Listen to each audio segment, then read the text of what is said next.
పెట్టాక మొట్టమొదట ప్రజారాజ్యంతో స్టార్ట్ అయిన యువరాజ్యం అధ్యక్షుడిగా అప్పుడు కూడా చాలా స్పీడ్గా వచ్చాడు.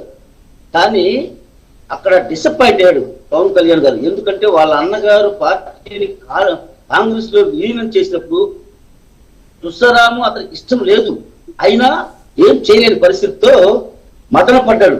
ఎందుకంటే నాకు పవన్ కళ్యాణ్ గారి వ్యక్తిత్వం అంటే అత్యంత అతను మొట్టమొదటి నుంచి కూడా విప్లవ కమ్యూనిస్టు భావాలతోనే కాకుండా సమాజంలో ఏదో ఒక మార్పు రావాలి అని మార్పును కోరుకునే వ్యక్తి.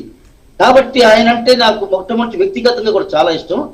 ముఖ్యంగా నేను ఆయన్ని చాలా దగ్గరగా చాలా క్షుణ్ణంగా పరిశీలిస్తున్న దానిలో నాకు అర్థమైంది ఏంటంటే, పట్టు వదలని విక్రమార్కుడు అనే బిరుదు ఏదైనా ఉంటే ఈ తరంలో పవన్ కళ్యాణ్ గారికి వచ్చింది. ఎందుకంటే 12 సంవత్సరాలు రాజకీయాలు పార్టీ పెట్టి 13 సంవత్సరాలు అడుగు పెడుతున్న సందర్భంగా పవన్ కళ్యాణ్ గారికి అభినందనలు, అలాగే జనసేనలో ఉన్న అభిమానులకు, కార్యకర్తలకు, వీర మహిళలకు అందరూ కూడా అభినందనలు తెలియజేసుకుంటూ, పవన్ కళ్యాణ్ గారి రాజకీయ చరిత్ర మొదలైనప్పటి నుంచి ఈ రాష్ట్రంలో యువత చాలా ఆశలు పెట్టుకుంది. ఆ ఆశలను ఉమ్ము కాకుండా ఎక్కడా నిరుత్సాహపడకుండా ఎక్కడా కూడా పవన్ కళ్యాణ్ గారు నిరుత్సాహపడలా. ఫస్ట్ 2014లో బీజేపీ టీడీపీకి మద్దతు ఇచ్చినప్పుడు పోటీ చేయకుండా నిజాయితీగా నేను మద్దతు మాత్రం ఇస్తాను, ఈ ప్రభుత్వం కావాలి, సీనియర్ నాయకుడు చంద్రబాబు గారు ముఖ్యమంత్రి అయితేనే విభజిత ఆంధ్రప్రదేశ్కి న్యాయం జరిగితున్నప్పుడు ఆంధ్రప్రదేశ్ రాష్ట్రంలో ఉన్న 5 కోట్ల ప్రజలు అందరూ యాక్సెప్ట్ చేశారు. ఆయనని హ్యాట్స్ ఆఫ్ అన్నారు, మాలాంటి విశ్లేషకులు, మాలాంటి రాజకీయ అనుభవం ఉన్న వాళ్ళం కూడా. అయితే తర్వాత రెండో ఎన్నికలు 2019లో కానీ ఆయన ఆశించింది జరగల, అది ప్రజల్లో కూడా ఉంది. కానీ ఆయనకి ఎవరు సలహాలు ఇచ్చారు కానీ 19లో ఒక తప్పటడుగు పడింది. అప్పుడే పార్టీని నిలబెట్టుకున్నంత ఈజీ కాదు గెలవటం, కానీ అక్కడ తప్పటడుగు పడంతో 2 చోట్ల ఓడిపోయిన తర్వాత విపరీతమైన అవమానాలు, ఎన్నో అవమానాలు, ఆఖరికి 3 భార్యలని 3 పిల్లలని కార్లు మారుస్తాడని అంటే ఈ జర్నీ ఇదంతా కూడా ప్రజలు చూశారు, గమనించారు. వెంకటేశ్వర గారు ఒక్కటి చెప్పండి, జనంలో ఉంటేనే ఇకపై విజయమా? అది పవన్ ప్రూవ్ చేశారా? ఆయన ఒక ట్రెండ్ సృష్టించారా? జనసేన ఇప్పటికే విజయం సాధించినట్టే.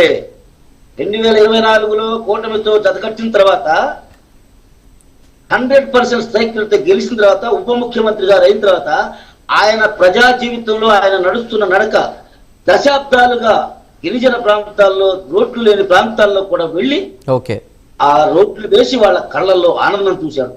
ఉప ముఖ్యమంత్రిగానే ఇంత సేవ చేస్తున్నాడు. పైగా అతను సమాజానికి చేసే సేవలో తన సొంత రెక్కల కష్టం మీద సంపాదించుకున్న డబ్బుని పేద రైతులకు, నష్టపడిన రైతులకు కూడా పంచాడు.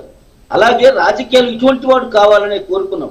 గత రాజకీయాలని పక్కన పెట్టి, అంటే నేను ఏ పార్టీకి చెందినవాడిని కాదు, నేను ఒక విశ్లేషకుడినే కాకుండా బీసీ నాయకుడిగా నాకు అనేకమైనటువంటి అంశాల్లో పవన్ కళ్యాణ్ గారి మీద ఒక మంచి సానుకూల అభిప్రాయం ఉంది. కానీ ఈ మధ్య కాలంలో ఆయన మీద వచ్చిన విమర్శలు కూడా, ఆయన నడిచే నడకలో విమర్శలు ఉంటాయి. ఎక్కువగా ఎవరెవరు విమర్శిస్తున్నారు? జనసేనకు రెబల్స్ గా పోయిన, జనసేనలో ఉండి ఇప్పటిదాకా ఆయన పొగిడి ఆహా ఓహో అని పక్కకు పోయిన వాళ్ళు ఇప్పుడు విమర్శిస్తారు. అలాగే ఇక వైసీపీ ఎలాగో విమర్శిస్తుంది. ఇది రాజకీయం, విమర్శలు ఉంటూనే ఉంటాయి. మాట్లాడదాం వెంకటేశ్వర గారు, మాట్లాడదాం. అప్పారావు గారు, అంటే ఎవరు టచ్ చేయలేని అంశాలని టచ్ చేయడం, వాటి మీద ఫోకస్ చేయడం, ప్రజలకి ఏది కరెక్ట్ అనేది దానికి సంబంధించి వెళ్ళడం, వేగవంతమైన నిర్ణయాలు. అంటే ప్రభుత్వంలో ఒక వ్యవస్థలో ఏదైనా ఇష్యూస్ వచ్చినప్పుడు నెలల తరబడి ఆ వర్క్స్ కావు. ఇప్పుడు పవన్ కళ్యాణ్ ఉంటే ఆ ఇష్యూస్ సాల్వ్ అయిపోతుంది అనేటువంటి దశకు వచ్చింది. ఏం చెప్తారు? అంటే ప్రజల్లో ఎక్స్పెక్టేషన్ కూడా ఎక్కువైపోతున్నాయి. ఇట్స్ ఓకే, అంటే రాజకీయం అనేది ప్రజల కోసమే కాబట్టి నో ప్రాబ్లం ఎట్ ఆల్. ఈరోజు జనసేన పార్టీ ఆవిర్భావ దినోత్సవం కాబట్టి ఒక విషయం చెప్తానండి, మా ఫస్ట్ సక్సెస్ చెప్తాను మీకు. జనసేన పార్టీ ఫస్ట్ సక్సెస్ ఏంటో చెప్పమంటారా?